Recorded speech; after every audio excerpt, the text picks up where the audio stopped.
My lawyer wife cheated and tried to use her legal knowledge to screw me in the divorce. I found out she was committing notary fraud on the side. I reported her to the Bar Association. She was disbarred and works at a diner now. All right, Reddit. Buckle up, because this one's a wild ride involving a cheating spouse, legal manipulation, and the most satisfying karma I've ever witnessed firsthand. Happened over the past 18 months, and I'm finally at a place where I can talk about it without wanting to punch a wall. My buddy told me this belongs on the internet. So here we are. I, 34 male, work as an industrial equipment inspector for a company that deals with manufacturing plants across the Midwest. Basically, I travel to factories and make sure their machinery isn't going to explode or kill someone. It's decent money, solid benefits, and I get to work independently most of the time, which suits me just fine. Started in this field right out of college with a mechanical engineering degree and worked my way up from entry-level technician to senior inspector over the past 12 years. The job requires a sharp eye for detail and zero tolerance for cutting corners. I spend my days examining conveyor systems, hydraulic presses, industrial robotics, and packaging equipment. Every inspection gets documented with photos, measurements, and compliance reports that could hold up in court if something goes wrong. One mistake on my end could mean someone loses a limb or worse, so I take the work seriously. The company trusts me because I've never signed off on anything questionable just to keep a client happy.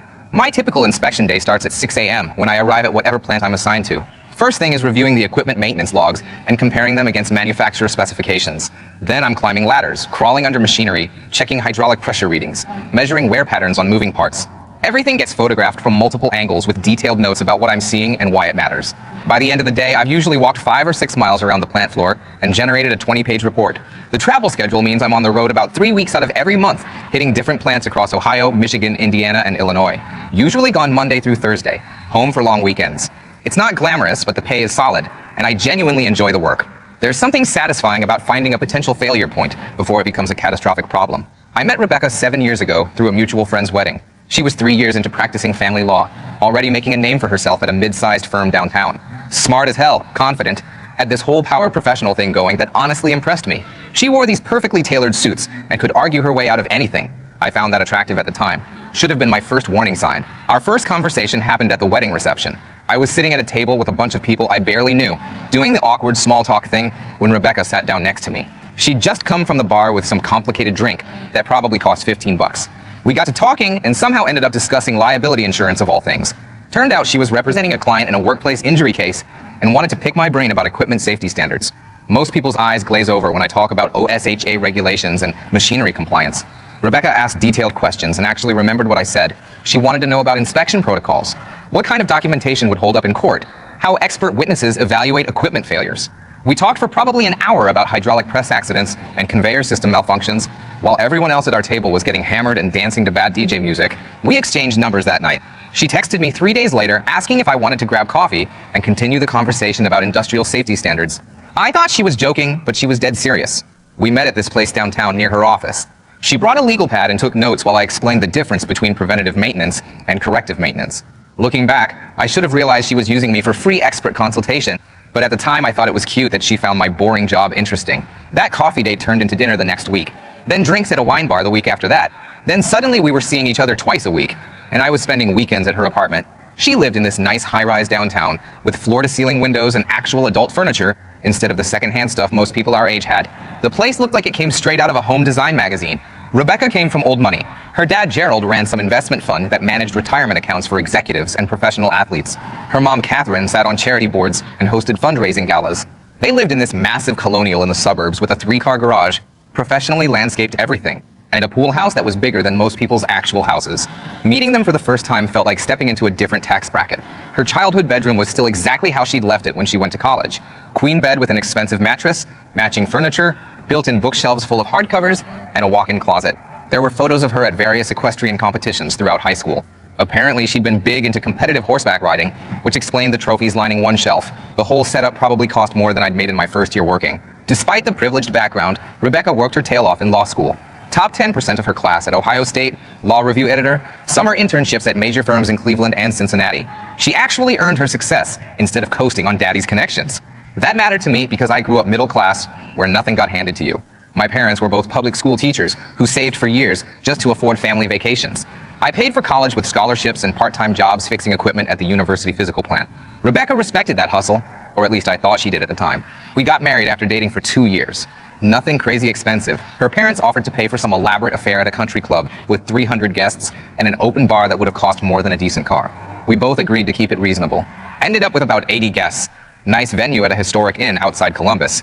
Decent catering that didn't break the bank. I thought we were on the same page about not needing flashy displays of wealth. Looking back, maybe she just didn't want to waste Daddy's money on marrying someone she considered temporary. The wedding itself was actually pretty great. Perfect weather in early June, ceremony outdoors under these massive oak trees, reception in a restored barn that had been converted into an event space. Her family invited their usual crowd of lawyers and fund managers and charity board members. My family brought teachers and union workers and people who drove pickup trucks instead of BMWs. Two completely different worlds colliding.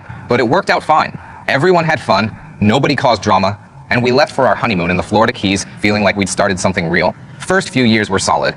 We bought a 3-bedroom ranch house in a decent neighborhood about 20 minutes from downtown. Needed work but had good bones. Solid foundation, newer roof, updated electrical. Got it for under market value because the previous owners were divorcing and desperate to sell. Ironic considering how things ended up. Rebecca made partner at her firm faster than anyone in their history, just 6 years from associate to full partner. Usually takes 8 to 10 years if you're lucky. She billed crazy hours, won difficult cases, brought in new clients. The firm specialized in high net worth divorces and custody battles. She represented doctors, business owners, executives going through messy splits. Her billable rate went from $200 an hour to $450 an hour in the span of 3 years. I got promoted to senior inspector with a territory covering 5 states.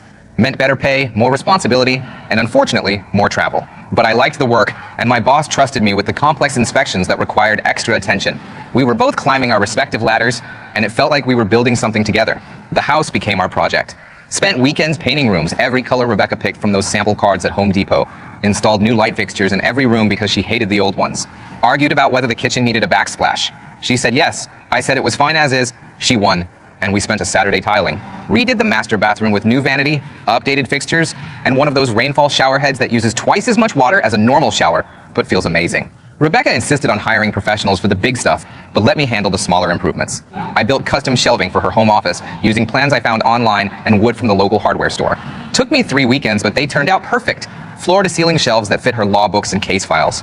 Refinished the deck out back, power washed and restained the whole thing, replaced some rotted boards. Built raised garden beds that Rebecca claimed she wanted to use for vegetables, but never actually planted anything in. She picked out furniture that actually matched instead of the random garbage I'd accumulated as a bachelor. Couch that coordinated with a rug, dining table with chairs that came as a set, bedroom furniture from an actual furniture store instead of wherever I'd found my old stuff. The place looked like adults lived there instead of college students with jobs. We fell into a routine. Friday date nights at different restaurants around town. We'd pick a new place every week and try to work our way through the local food scene. Sunday morning farmers market runs when I was home, buying fresh produce and homemade bread from vendors who set up downtown. Occasional weekend trips when our schedules aligned. Hocking Hills for hiking, Cleveland for museums, Chicago when we wanted a real city experience. Nothing Instagram-worthy, but it felt real and sustainable. Like we were building an actual life instead of performing one for social media. We talked about kids eventually, maybe in a few years once Rebecca felt more established at the firm. Discussed upgrading to a 4-bedroom house when that happened. Made plans for the future like you do when you think the future is actually going to happen the way you imagine it. Rebecca's work schedule got brutal after she made partner. 60-hour weeks minimum, sometimes 80 during big cases. She'd come home after I was already in bed and leave before I woke up. Weekends disappeared into depositions, client meetings, and court prep. I understood. She'd worked toward this her entire career.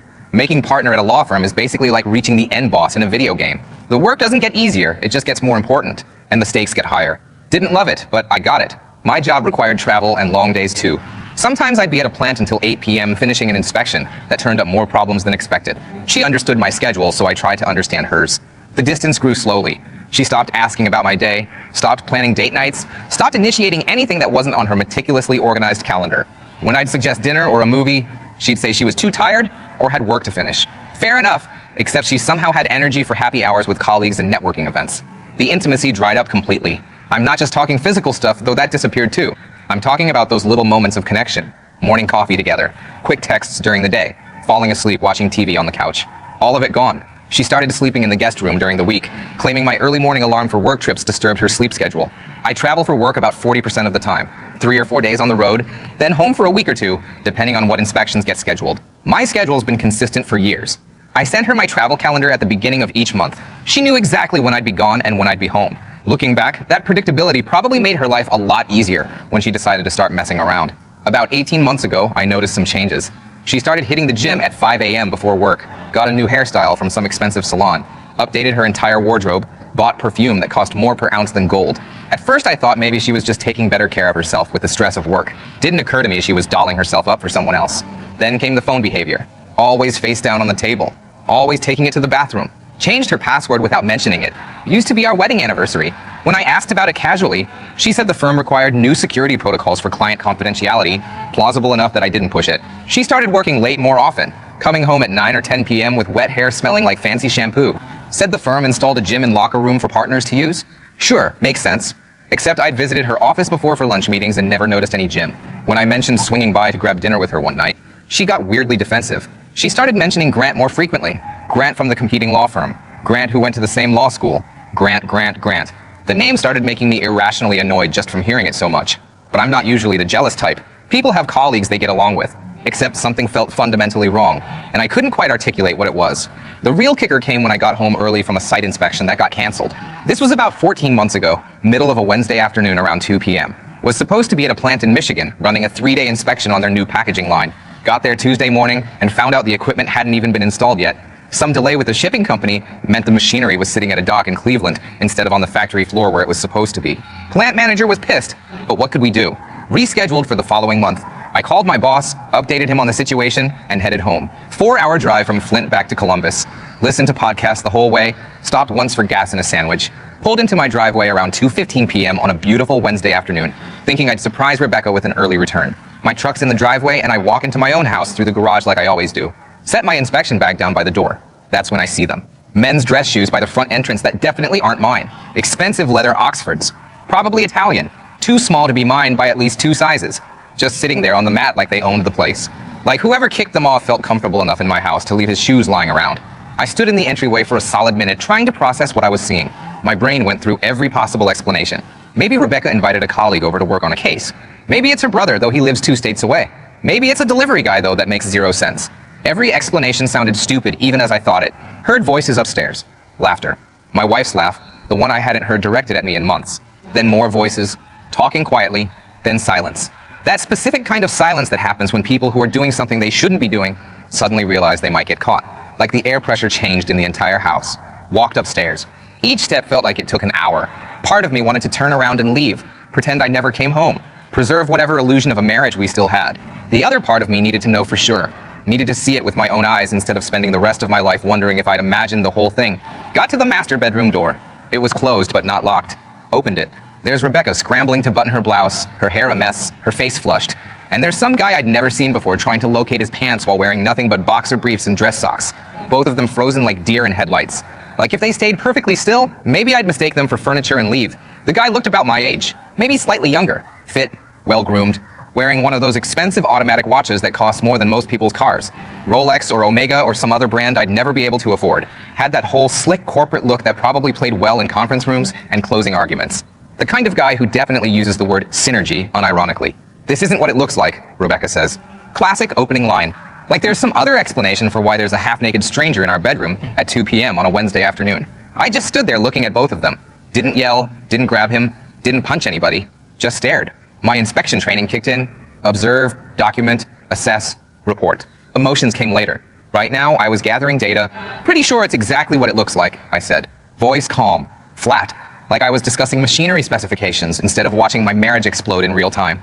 The guy, later found out his name was Grant, which explains so much, tried to do the whole man-to-man routine. Extended his hand like we were meeting at a networking event instead of him standing in my bedroom wearing my wife's shame.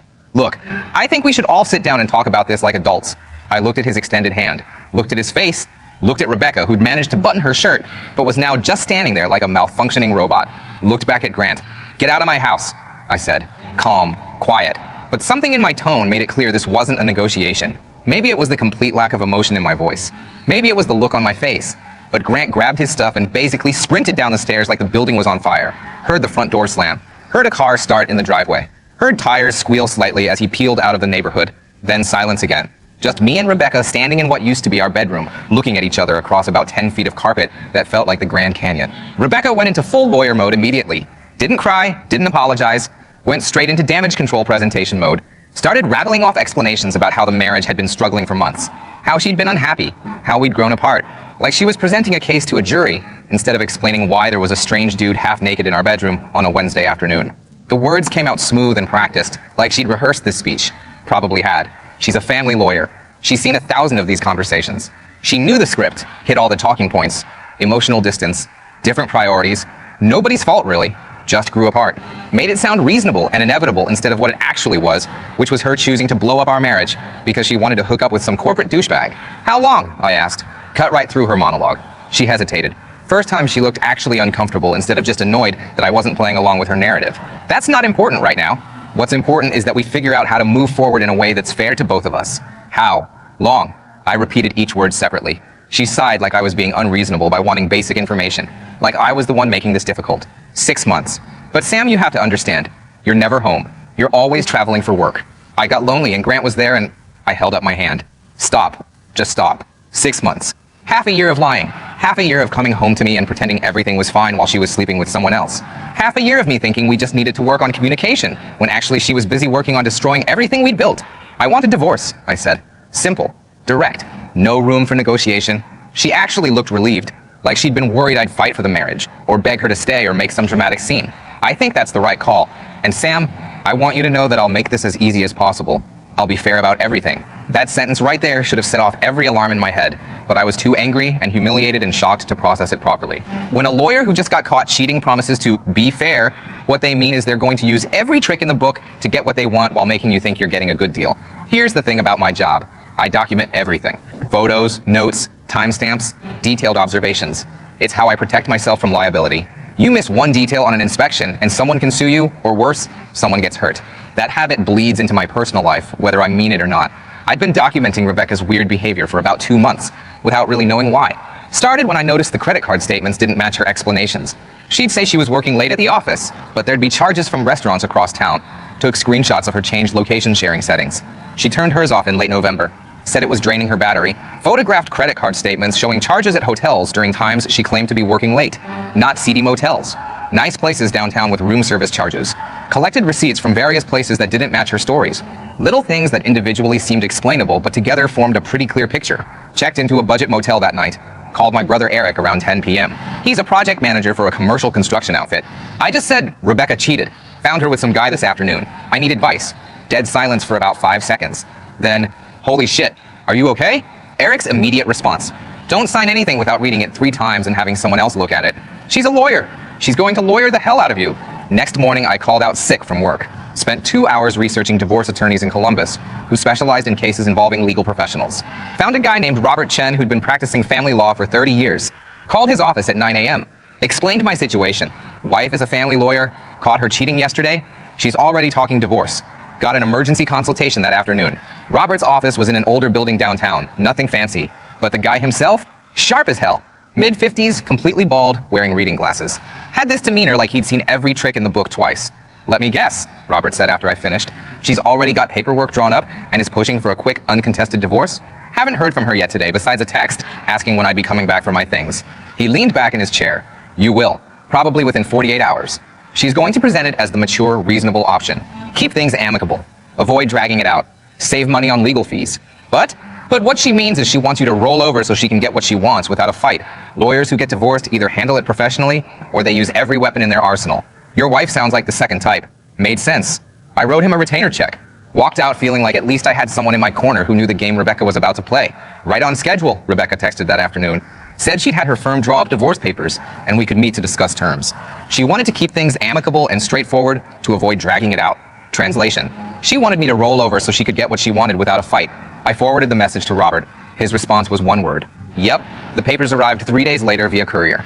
Robert went through them with a fine-tooth comb while I sat there trying not to have a stroke. He kept shaking his head and making notes. After 20 minutes, he looked up. She wants the house, both cars, 60% of your retirement accounts, and she's claiming you owe her spousal support based on her projected lost earnings from the emotional distress of the divorce. What? Oh, it gets better. She's also claiming she made career sacrifices to support your travel schedule and therefore deserves compensation for those sacrifices. And there's a clause here that would prevent you from disclosing details of the marriage or divorce to anyone, including on social media.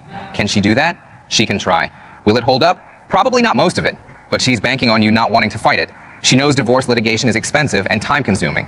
She's hoping you'll just sign to make it go away. Not happening. I'd eat ramen for a year before I let her steamroll me like that. The next 6 weeks were brutal. Rebecca tried everything. Sent me these long emails about how hurt she was that I was being vindictive and stubborn by not accepting her terms. Had mutual friends reach out to convince me I was being unreasonable.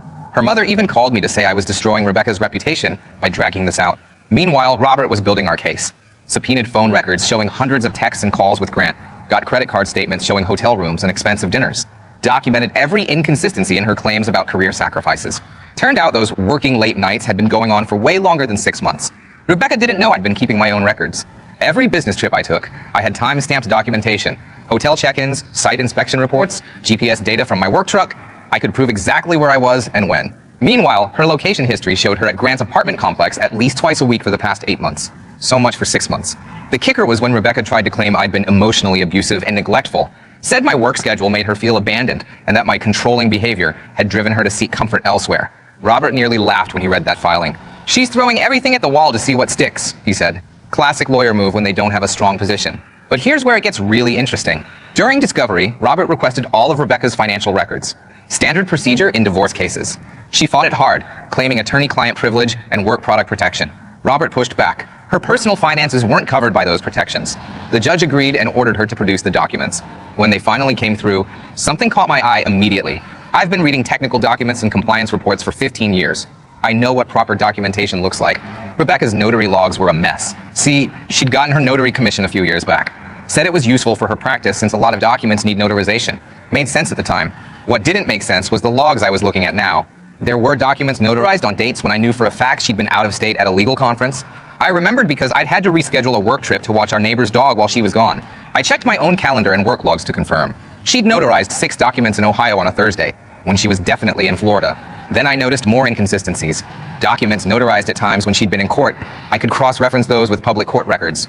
Signatures that looked nothing like the photocopies of IDs attached to the notarization records.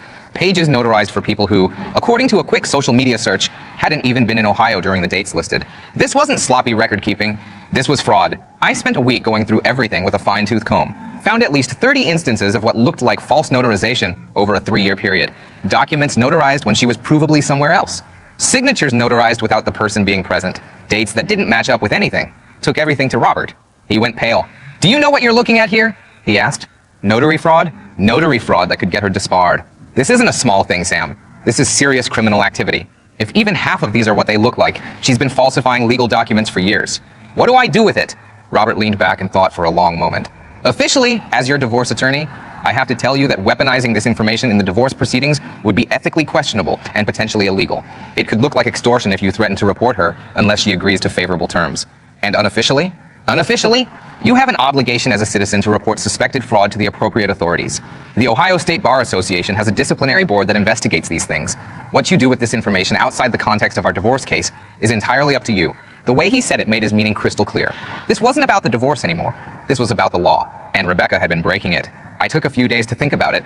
Wasn't trying to be vindictive or petty, but the more I looked at those documents, the angrier I got. She'd been cheating on me for months, trying to screw me in the divorce, and the whole time she'd been committing fraud that could have hurt innocent people. Some of those documents were real estate transactions.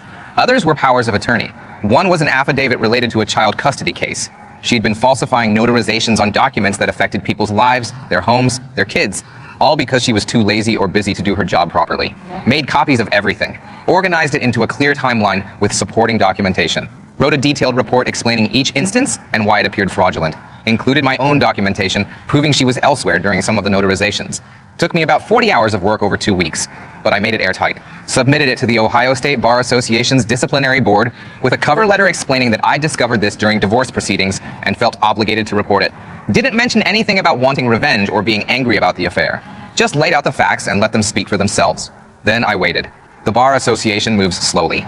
They have to investigate, interview witnesses, review records, give the attorney a chance to respond. Took about 4 months before I heard anything. During that time, the divorce was still grinding forward. Rebecca had backed off some of her more aggressive demands after Robert made it clear we had phone records and location data. Wasn't going to be the quick, easy divorce she'd hoped for. She had no idea I'd reported her. Why would she? The Bar Association doesn't announce investigations publicly. They keep everything confidential until there's a formal finding. Then one day I got a call from Robert. "Did you report Rebecca to the Bar Association?" he asked. "Yeah, a few months ago." "Why?" "Because she just filed an emergency motion to continue the divorce proceedings. Says she's under investigation and can't focus on the case right now. Her lawyer's asking for a 6-month delay." I couldn't help but smile. "They're investigating her?"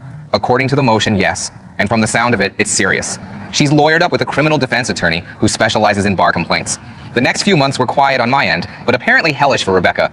I heard through mutual friends that she'd been suspended from practicing law pending the investigation. Her firm put her on leave. She hired a lawyer who cost more per hour than most people make in a day. I focused on work, moved into a rental house, started going to the gym consistently for the first time in years. Lost about 20 pounds and felt better than I had in ages. Wasn't even thinking about dating yet, but it felt good to have my life back under my own control. The Bar Association's findings came down about 8 months after I filed the complaint. They sustained almost every charge, found that Rebecca had systematically falsified notarizations over a 3-year period, had notarized documents without witnesses present, had backdated notarizations, had notarized signatures for people she'd never met, the whole 9 yards. They disbarred her. Permanently. No chance of reinstatement. Also referred the matter to the county prosecutor for potential criminal charges, though I never heard if anything came of that. The divorce finally wrapped up 2 months later. With Rebecca's career in shambles and her bargaining position destroyed, she agreed to a much more reasonable settlement. I kept my retirement accounts, we split the proceeds from selling the house, and I got to keep my truck. No spousal support either direction. Rebecca's lawyer tried to argue that her disbarment wasn't relevant to the divorce settlement, but the judge disagreed. Hard to claim you need spousal support when you lost your law license through your own criminal behavior. Last I heard, Rebecca's working as a server at some diner outside Columbus. Her fancy law firm connections dried up pretty quick once word got around about why she was disbarred. Grant dumped her too. Apparently dating a disgraced lawyer wasn't as exciting as hooking up with a successful one. Her parents cut her off financially after the disbarment became public.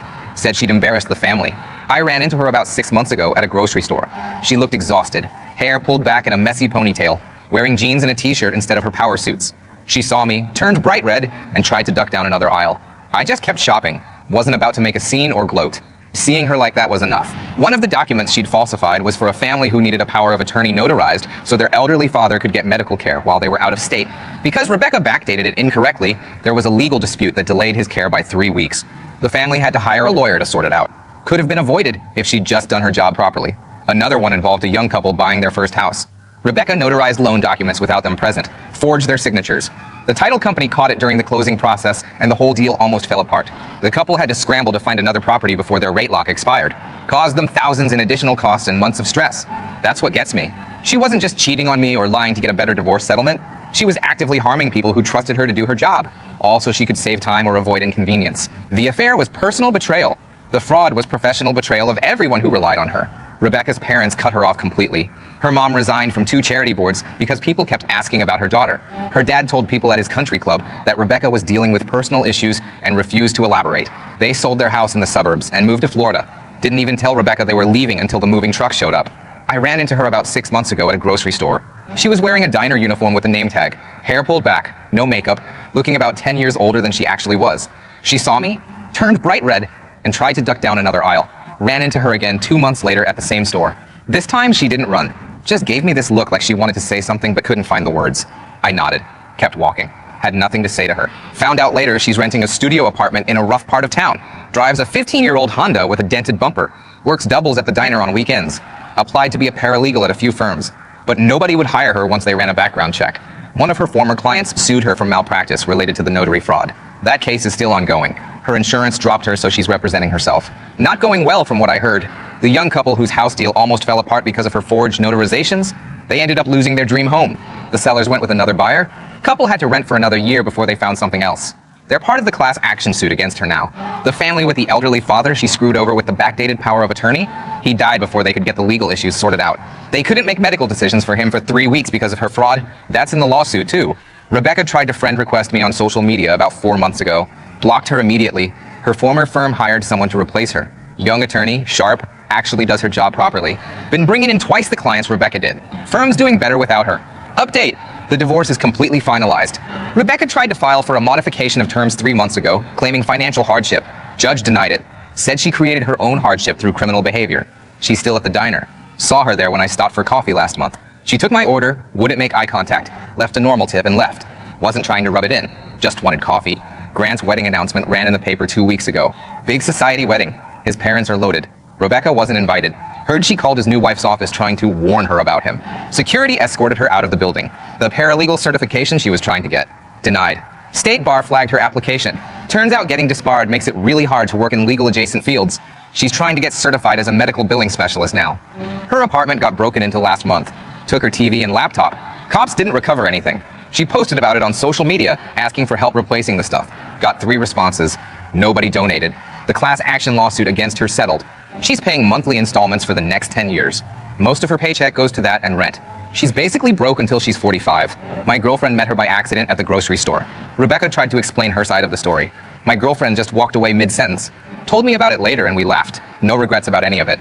Guys, we are so close to hit 100,000 subscribers on this channel. If you are not subscribed to the channel, please consider subscribing. It really helps hit that 100,000 mark.